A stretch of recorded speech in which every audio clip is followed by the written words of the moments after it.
Assalamualaikum warahmatullahi wabarakatuh. Kembali lagi berjumpa atau bertemu dengan saya atas nama Hasrudin.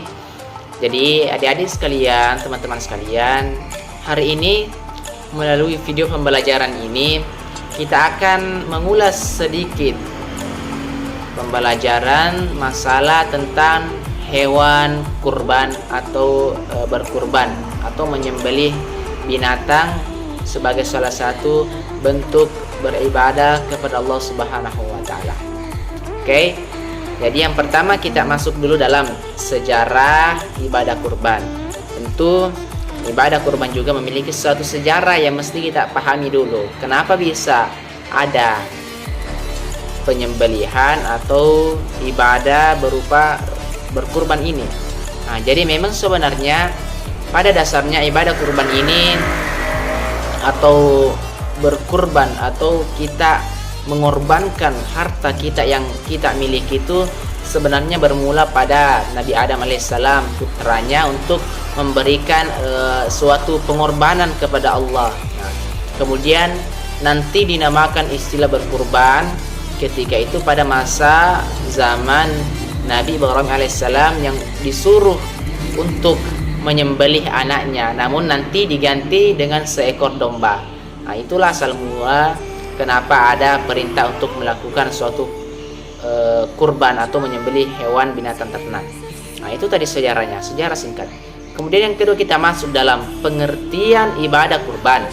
Nah, ibadah kurban itu sendiri berasal dari bahasa Arab, yaitu qarraba yuqarribu qurbanan, yang berarti dekat atau mendekatkan atau menghampiri. Jadi ini sebenarnya tujuan kurban katanya dari bahasa Arab itu untuk mendekatkan diri kita, untuk lebih dekat. Nah, secara istilah kurban adalah suatu bentuk ibadah kepada Allah dengan cara menyembelih binatang kurban sebagai salah satu ungkapan atau bentuk rasa syukur kita kepada Allah Subhanahu wa taala. Itulah tadi pengertian kurban dari bahasa dan istilah. Kemudian selanjutnya kita masuk dalam dalil ibadah kurban. Nah, dalilnya itu berdasarkan firman Allah di dalam Al-Quran, fasalli li rabbika wanharu. Nah, maka laksanakanlah salat karena Tuhanmu dan juga berkurbanlah. Jadi ini perintah Allah. Nah, dalam hadis Rasulullah SAW dikatakan, barang siapa yang memiliki kemampuan atau dia mampu untuk melaksanakan kurban, namun dia enggan atau tidak mau melakukan itu, maka kata Nabi, janganlah dia dekat-dekat ke tempat salat kami. Itu dalilnya. Kemudian selanjutnya ketentuan ibadah kurban atau tata cara ibadah kurban. Bagaimana, apa saja ketentuan yang mesti kita pahami dan lakukan ketika kita ingin melaksanakan ibadah kurban. Nah, yang pertama hukum kurban.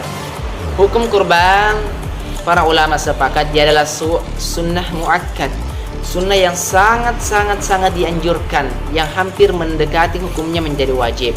Nah, kemudian sebenarnya kurban juga bisa dia menjadi wajib. Nah, karena tadi sunnah muakkad adalah hukum asalnya, namun dia bisa menjadi wajib. Hati-hati. Nah, kapan dia menjadi wajib? Yang pertama, ketika kita bernazar atau berjanji kepada Allah untuk melakukan kurban. Kita sudah bernazar, ya. Kita sudah berjanji kepada Allah untuk melakukan kurban, maka dia menjadi wajib. Kemudian hukum yang kedua, dia bisa menjadi wajib apabila ketika kita membeli hewan kurban, ya, kita sudah meniatkan, oh binatang ini, hewan ini saya persiapkan atau saya beli untuk melakukan ibadah kurban, maka hewan ini wajib untuk kita melaksanakan kurban. Artinya kita sudah memiliki keinginan dan berjanji ketika akan membeli hewan, kita sudah ingin melakukan ibadah kurban, maka wajib hukumnya. Nah, kemudian jenis atau syarat hewan kurban, karena dalam pemilihan hewan kurban itu tidak sembarangan, harus ada syarat-syarat atau jenis-jenis hewan yang mesti kita pahami, ya. Apa saja jenis dan syaratnya itu? Yang pertama, dari umurnya. Ketika kita ingin berkurban hewan domba, ya, atau biri-biri, harus umurnya itu 1 tahun dan sudah masuk 2 tahun. Artinya sudah kelihatan berganti giginya, yang dulunya gigi susunya itu sudah berganti. Kemudian ketika kita ingin berkurban hewan kambing, maka dia sudah 2 tahun lebih dan masuk ke umur 3 tahun. Nah, yang mana juga giginya juga sudah berganti. Nah, kemudian ketika kita berkurban kerbau atau sapi, ya itu sama, 2 tahun umurnya harus minimal 2 tahun dan sudah menjelang 3 tahun. Artinya sudah lewat 2 tahun, oke lah, itu sudah bisa. Nah, artinya dia sudah masuk hewan yang sudah bisa kita pakai untuk menyembelih, dia tidak kecil. Kemudian ketika kita ingin menyembelih seekor unta, maka dia harus 5 tahun ke atas umurnya.